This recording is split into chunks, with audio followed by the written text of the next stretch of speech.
Hello everybody and a very warm welcome to NEET now your NCERT destination. बात कर रहे हैं हम चैप्टर 3 प्लांट किंगडम की। We have already seen the first part introduction, we have already seen algae की classes. आज हम बात करेंगे ब्रायोफाइट्स की। Now when you talk about bryophytes को क्या कहा जाता है? Amphibians of the plant kingdom. क्यों? बिकॉज इनका कहीं ना कहीं वाटर एंड लैंड दोनों पे ही एक तरीके से they can work out well, right? Now when we talk about bryophytes, ठीक है, कुछ चीजें हैं जो बहुत पेक्युलर है। कौन कौन सी? Let's see. Do subscribe and press the bell icon ताकि जब भी हम वीडियो डालें आप तक नोटिफिकेशन आए।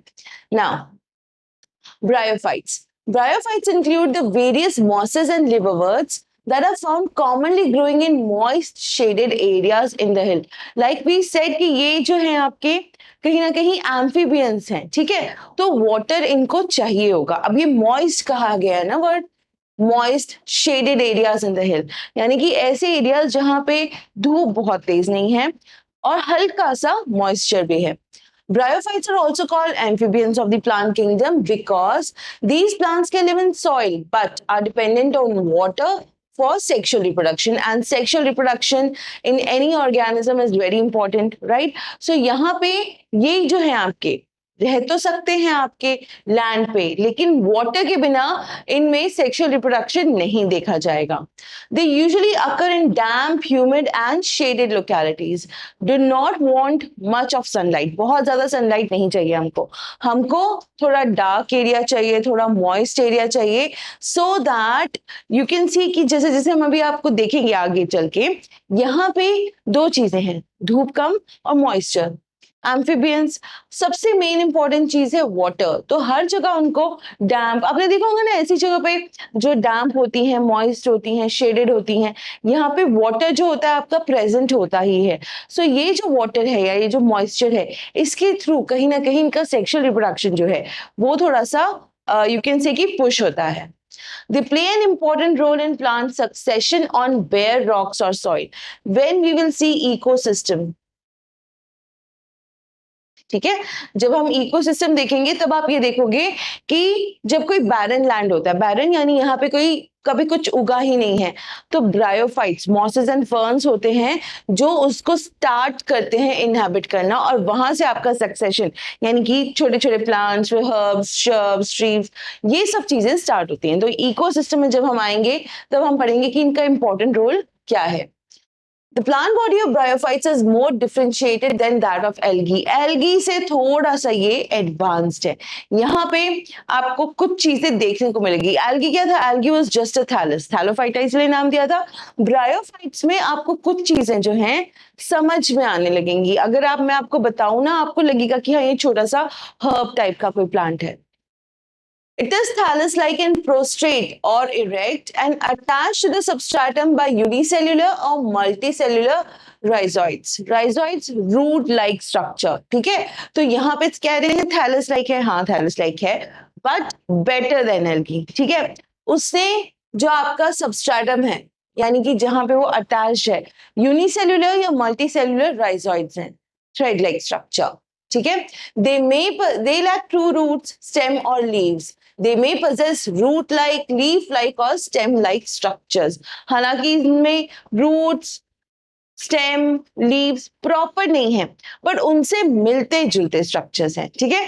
Similar. The main plant body of the bryophyte is haploid. It produces gametes, hence is called a gametophyte. जो main plant body है, ठीक है? It is your haploid. और ये gametes produce करता है, and this is the reason उसको gametophyte कहते हैं हम। The sex organs in bryophytes are multicellular.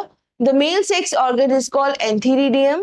They produce biflagellate antherozoid spores. अगर यहाँ पे देखोगे आप, ये दिख रहे हैं आपको एंथेरिडियोफोर, तो यहाँ पे आपका जो मेल सेक्स ऑर्गन है उसको क्या कहा गया है? एंथेरिडियम, एंथेरोजॉइड्स, ठीक है? यहाँ पे you will see them very prominently. In case of bryophytes आपके जो सेक्स ऑर्गन्स हैं मल्टीसेलुलर हैं जैसे, और वो इजीली आप देख सकते हो, पहचान सकते हो। The female sex organ called archegonium is flask shaped and produces a single egg. अगर यहाँ देखोगे, ठीक है, आर्चिगोनियम, यहाँ पे सी ये दोनों आपको सेम दिख रहे होंगे, ठीक है, बट डिफरेंस है, one is male one is female. यहाँ पे आपको राइजोइड्स भी दिखेंगे, राइट, और गैमा कप भी दिखेगा। ये गैमा कप का क्या इंपॉर्टेंस है, will see now. The antherozoids are released into water where they come in contact with archegonium and antherozoid fuses with the egg to produce the zygote। अब यहाँ पे हम सेक्सुअल रिप्रोडक्शन की बात कर रहे हैं।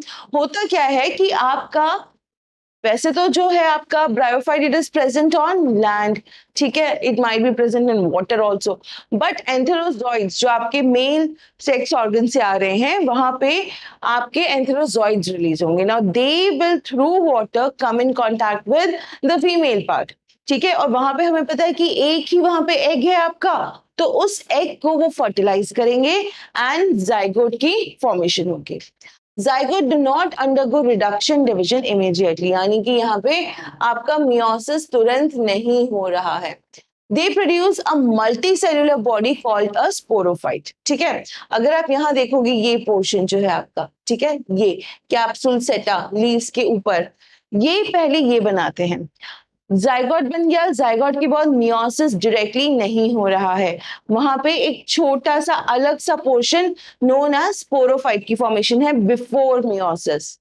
The sporophyte is not free living but attached to the photosynthetic gametophyte and derives nourishment from it। अगर आप देखो नीचे का पोर्शन जो है गैमेटोफाइट है, ये लीव लाइक है, ये स्टेम लाइक है, रूट लाइक है। अब अगर ये चीजें प्रेजेंट है तो obviously it is able to make its own food. Autotroph तो है ही, वैसे भी प्लांट किंगडम है, फोटोसिंथेसिस परफॉर्म कर रहा है। तो ये जो आपका स्पोरोफाइट है वो फॉर द टाइम बीइंग आपके गैमेटोफाइट पे डिपेंडेंट है और अपना जो न्यूट्रिशन है वो वहां से डिराइव कर रहा है, वहां से न्यूट्रिशन जो है आपका ले रहा है। सो अगर फिर से एक बार देखना हो, एंथेरोजॉइड्स वाटर में आर्चिगोनियम के पास आएंगे, फ्यूजन होगा गैमेट और एग का, जाइगोट की फॉर्मेशन होगी। अब ये जाइगोट तुरंत रिडक्शन डिवीजन की तरफ नहीं भागेगा, ये एक स्पोरोफाइट फेज में जाएगा। ये स्पोरोफाइट आपके किस पे डिपेंडेंट है, गैमेटोफाइट पे। Some cells of the sporophyte undergo reduction division meiosis to produce haploid spores.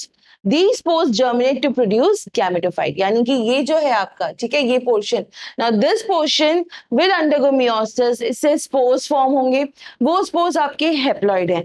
अब ये spores जब आपके germinate होंगे तो structure जो आपका बाहर निकल के आ रहा है वो क्या आएगा, that will be a gametophyte, sporophyte नहीं, गैमेटोफाइट। स्पोरोफाइट सिर्फ और सिर्फ आपके मेल और फीमेल गैमेट के फ्यूजन से होगा विच इज जाइगोट, और जाइगोट आगे चल के क्या बना आपका, स्पोरोफाइट, ठीक है, without meiosis. Now, bryophytes in general are of little economic importance, but some mosses provide food for herbaceous mammals, birds and other animals। तो अगर हम ब्रायोफाइट्स की बात करें, हालांकि बहुत ज्यादा, जैसे एल्गी की इकोनॉमिक इंपॉर्टेंस बहुत ज्यादा थी, बट इनकी नहीं है, लेकिन फूड की तरह यूज किए जाते हैं इवन आपके बर्ड्स और अदर मैमल्स एनिमल्स के लिए। Species of sphagnum, a moss, provide peat that have long been used as fuel and as packing material for transshipment of living material because of their capacity to hold water।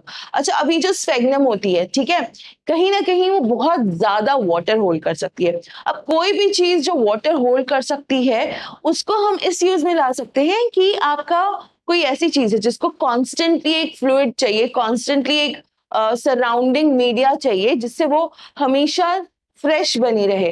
तो यहाँ पे जो आपकी sphagnum है, ठीक है, अब transshipment of क्या लिखा है, लिविंग मटेरियल। अगर कोई ऐसा ऑर्गन है या कोई ऐसी लिविंग चीज है जिसको एक जगह से दूसरी जगह लेके जाना है, तो अगर हम उसको स्फेगनम में रख के लेके जाना चाहें, we can easily take that. Mosses along with lichens are the first organisms to colonize rocks and hence are of great ecological importance। Ecosystem, जब हम इकोसिस्टम पढ़ेंगे तब हम देखेंगे कि जो आपके बेयर रॉक्स होते हैं या जहाँ सब कुछ खत्म हो चुका है या फिर जहाँ बिल्कुल कुछ भी स्टार्ट ही नहीं हुआ है, तो वहां पे आपकी मॉसेस और लाइकेंस जो होते हैं वो सबसे पहले एक चीज स्टार्ट करते हैं और हेल्प करते हैं आगे की ग्रोथ में। तो वहां पे इकोलॉजी में इसकी बहुत इंपॉर्टेंस है। They decompose rocks, making the substrate suitable for the growth of higher plants. Since mosses form dense mats on the soil, they reduce the impact of falling rain and prevent soil erosion। ये तो हमारी इस time need है। Soil erosion की अगर हम बात करें, एक बहुत ही इंपॉर्टेंट फैक्टर है जिसकी वजह से we are losing out soil. तो अगर ये आपकी प्रेजेंट है इस तरीके से सॉइल पे, ठीक है, तो ये सॉइल इरोजन नहीं होने देती है। एंड अगेन ये भी इकोलॉजी के लिए इंपॉर्टेंट है। अब ये क्या कह रहे हैं कि पहला रॉक को डिकम्पोज करते हैं। सी वट एवर इज, जो भी चीज ग्रो होनी है, कोई भी प्लांट हो, उसको सॉइल चाहिए। अब बेयर रॉक है, पत्थर है, पत्थर पे तो ग्रो नहीं कर सकते, बट लाइकेंस और मॉसेस जो होती हैं आपकी, वो बेयर रॉक्स यानी कि जिसपे कोई भी वेजिटेशन नहीं है, कोई कुछ ग्रो नहीं कर सकता, उन पे केमिकल्स के थ्रू दे स्टार्ट ग्रोइंग। तो एक तरीके से वो रास्ता बनाते हैं बाकी के प्लांट्स के लिए। The bryophytes are divided into liverworts and mosses. जो आपकी ब्रायोफाइट्स हैं, इनमें दो चीजें हैं जो हमको पढ़नी है। कौन कौन सी हैं? Liverworts and your mosses, right. So it is extremely important कि जो आपके पॉइंट्स हैं ब्रायोफाइट्स के वो याद रखी जाएं। सबसे पहले एम्फीबियंस ऑफ प्लांट किंगडम, ठीक है। एंड देन हम लोगों ने देखा कि थैलस लाइक है, बट रूट लाइक है, स्टेम लाइक है, आपकी लीफ लाइक है, राइट।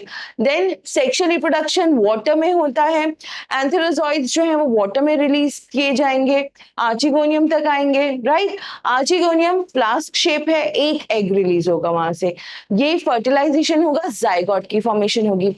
अब ये जो जाइगोट है ये आपका तुरंत मियोसिस में नहीं भागेगा, ये क्या बनेगा? पहले स्पोरोफाइट बनेगा। वो स्पोरोफाइट किस पे टर्मिनेट, एक तरीके से कह सकते हो कंटिन्यू होगा गैमेटोफाइट पे। गैमेटोफाइट से वो अपना क्या डिराइव करेगा? न्यूट्रिशन डिराइव करेगा, because obviously it doesn't have leaves, photosynthesize तो करना है, खाना तो खाना है, तो गैमेटोफाइट चलेंगे।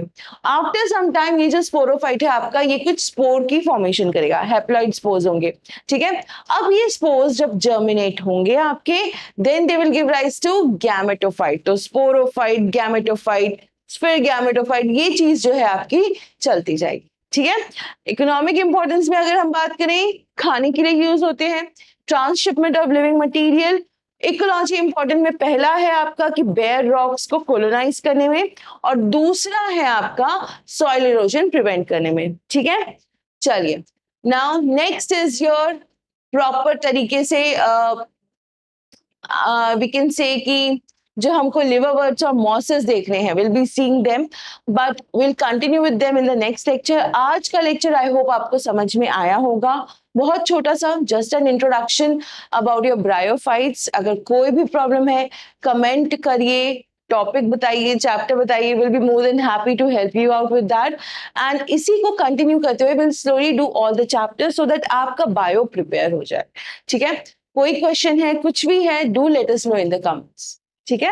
जब हम अगली बार मिलेंगे आई होप ये आप पढ़ के आएंगे, क्योंकि फिर हम करेंगे आपके लिवरवर्ट्स एंड मॉसेस बोथ को डिटेल में देखेंगे, so that bryophytes is complete, ठीक है। सो पढ़ते रहिए, अपना ध्यान रखिए, क्वेश्चन सॉल्व करिए। Take care, thank you.